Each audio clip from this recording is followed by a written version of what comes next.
What's up guys, here we are in a new video. In this video we are going to be reviewing a MacBook Air. So here in the studio today I got with me a MacBook Air 13-inch. So let's take a look at this.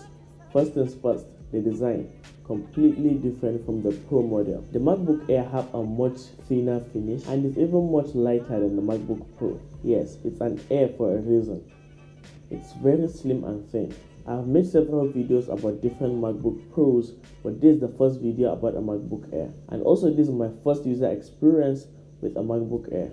I have used like 3 or 4 MacBook Pros, and this is my first time trying the MacBook Air. So the design is looking good, it's looking very slim, thin, and let's say thinner. I'm now having this feeling, right, to switch completely from the Pro models to the Air models. Let's talk about the performance.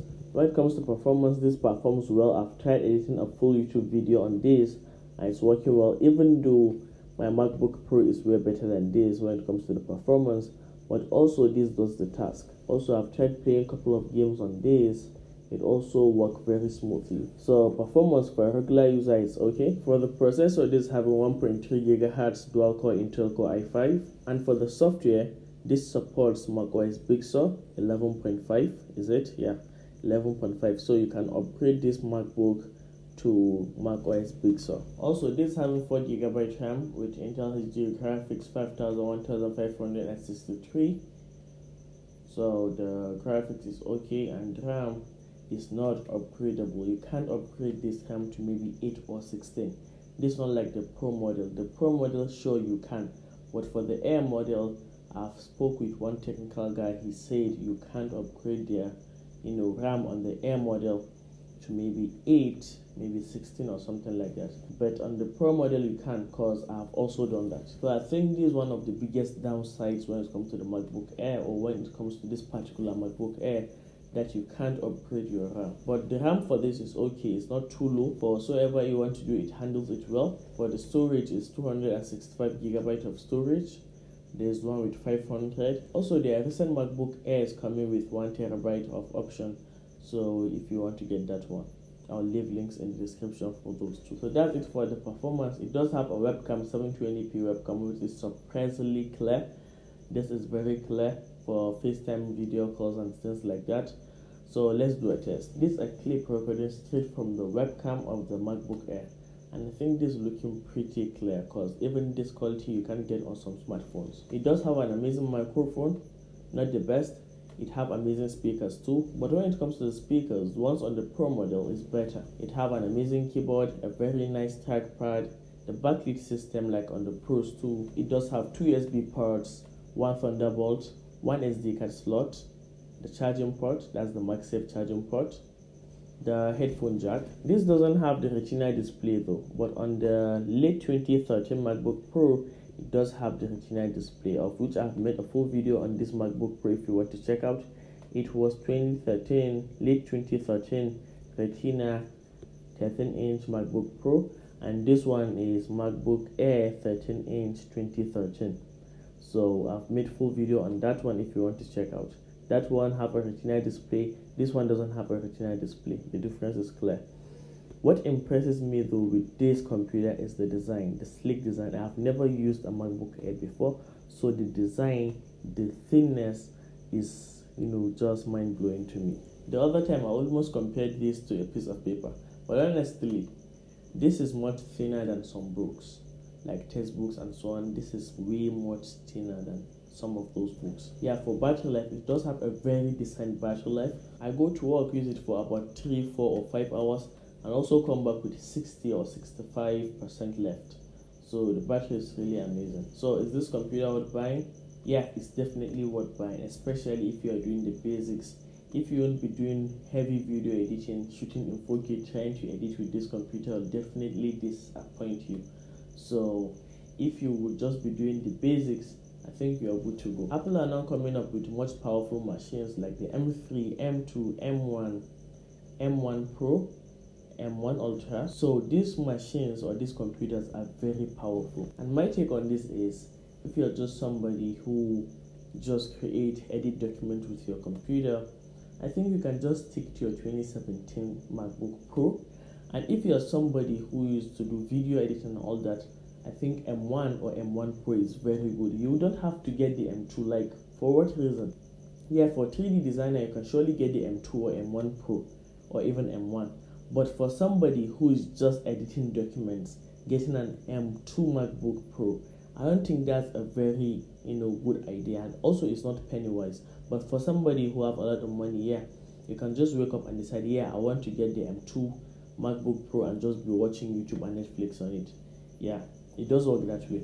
I've also used the M1. I've used the 2017 MacBook Pro. I've used the 2013s. I've used the 2012s. For somebody who have the experience for these computers, I don't think it's such a good idea to just go for the M2. I don't know how much it costs, but definitely spending around $2,500 or $3,000.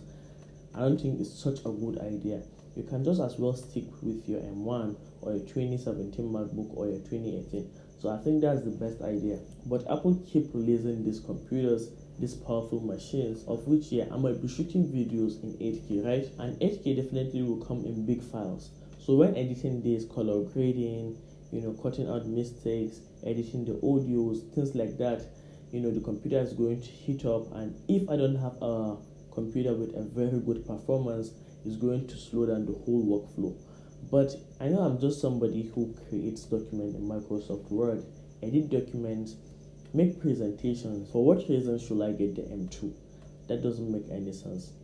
But if you are making a lot of money with your computer, I think spending $10,000, $15,000, or even $20,000 is a good idea. But as Apple keep releasing these computers, like, what do we need such power for? I'm sure 85% or 70%, let's say 70% of people using MacBooks are not doing much with them. Yeah, we have the programmers, sure. We have the video editors, sure. We have the 3D designers, sure. We have the people who are using Photoshops. Yeah, we have a lot of these people. We have the web developers and so on. But still, what do I need an M2 for when I can get an M1 or even M1 Pro?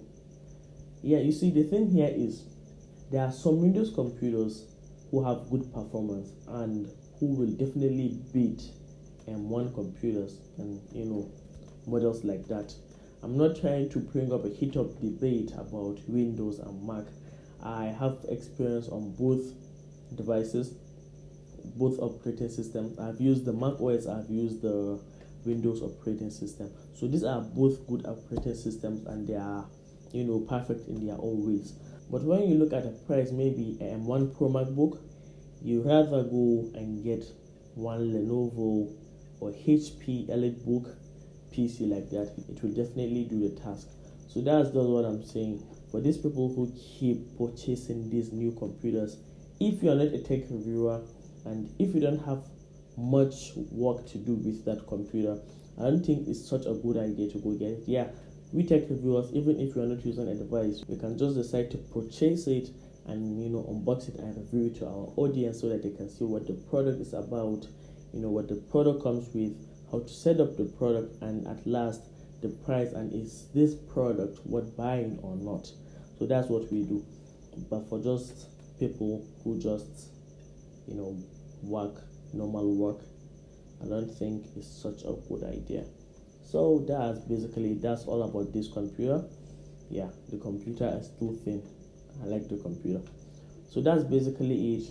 But somehow I recommend, if you don't care about the slimness, also the 2013 is slim. I've made full video on that. But I recommend the 2013, late 2013 MacBook Pro more than the MacBook Air. But if you're just gonna be creating documents, watching Netflix, YouTube and all that, doing the small stuffs, I think this is such a good idea. It makes it easier to carry all along. Sometimes if I put this in my backpack, I don't feel like the MacBook is inside the backpack because it's very light. Yeah, so that's pretty much it for the video. Make sure to go check out this computer. I'll leave link in the description, even though it's an old one. Yeah, you can go check out. It's a good idea for a student or somebody who just wants to get a MacBook, somebody who's on a budget. So that's all for the video. Thanks for watching and subscribe for more videos like this. Until then, I'll meet you guys on the next one. Peace.